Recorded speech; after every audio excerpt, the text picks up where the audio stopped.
Welcome back, data enthusiasts.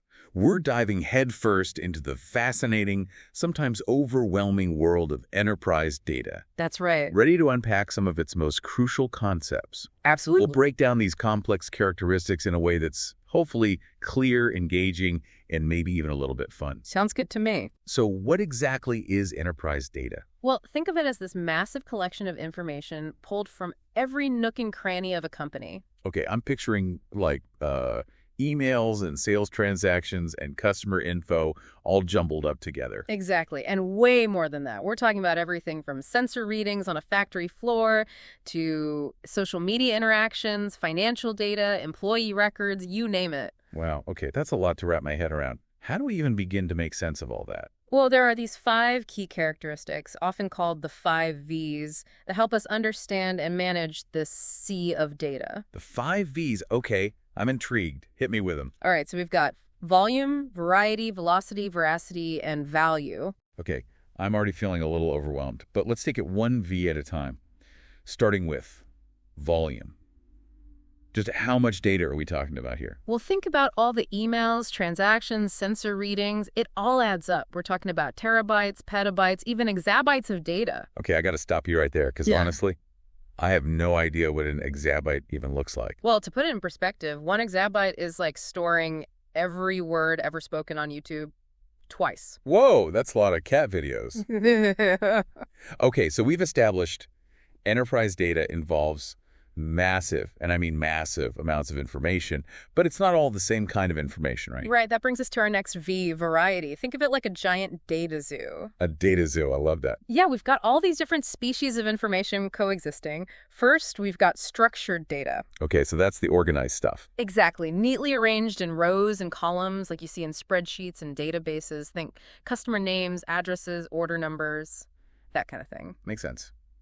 What else is in our data zoo? Well, then you've got semi-structured data, which has some organization but isn't quite as rigid.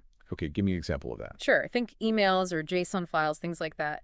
They have some structure, but it's not as easily categorized as, say, a neat Excel table. Got it. So what's the wild card in our data zoo? That would be unstructured data. The Wild West of data. Ooh, exciting. Think text documents, audio files, video recordings, social media posts, that kind of stuff. So basically anything that doesn't fit neatly into a spreadsheet. You got it. And analyzing that kind of data can be a real challenge, but it also has the potential to reveal some of the most valuable, nuanced insights. Okay, I'm starting to see why this is so complex, but also kind of fascinating. So we've got the sheer amount of data, the different types of data. Yeah. What's next? Well, it's not just about the amount or type of data, it's also about how fast it's coming at us. Which brings us to our third V, velocity. Velocity. Okay, so how fast are we talking?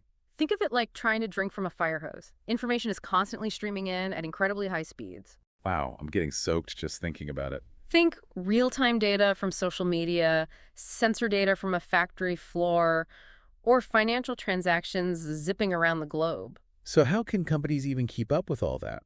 It's definitely a challenge. We need systems that can handle this constant influx of information and, even more importantly, analyze it in real time. Okay, that makes sense. But with all this data flying around, how do we know we can even trust it? That's a great question. And that brings us to veracity. Data trustworthiness. It's not just about having data. It's about having data that's accurate, reliable, and that we can actually make good decisions with. Right, because what good is data if it's leading you down the wrong path?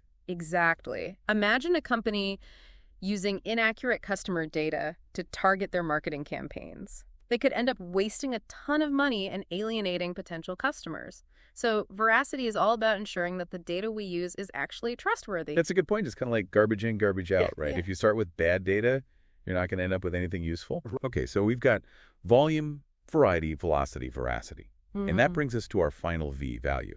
Because at the end of the day, what's the point of all this data if we don't actually do anything with it? Exactly. Value is all about turning raw data into actionable insights. Okay, so it's not just about collecting the data. It's about understanding what it means and how we can use it to our advantage. Right. These insights can lead to better decision-making, improve customer experiences, new product development. You can even gain a competitive advantage in the market. So it's about extracting meaning from the data and turning it into something useful. Exactly. Now, before we wrap up, you mentioned a bonus V earlier. I did. What was that all about? Right, the often overlooked variability. Data isn't static, it evolves over time. Oh, I see. Can you give us an example? Think about social media. The meaning of a slang term can change completely in a matter of days, which would completely impact how we analyze sentiment and online trends. This is data variability in action. Wow, that's a great point. I hadn't thought about it that way. Yeah, the world of data is constantly changing, so we need to make sure our understanding and our systems are flexible enough to adapt. So, to recap, we've got volume, the sheer amount of data, variety, the different types of data, velocity, the speed at which it comes at us, veracity, the trustworthiness of the data, and value, the insights we can gain from it. And let's not forget our bonus V, variability. You got it. And understanding these characteristics is just the first step to unlocking the power of enterprise data. Absolutely. And as we've learned today, it's definitely a journey and a complex one at that, but one that's worth taking because the insights we can glean from enterprise data have the potential to transform businesses and even entire industries. I agree. It's an incredibly exciting field. And with the right tools and the right understanding, who knows what we can achieve. It's been a fascinating deep dive today. I've learned so much. Me too. And we hope you have too. So keep exploring the world of data. You never know what you might discover. Exactly. And that wraps up our deep dive for today. See you next time.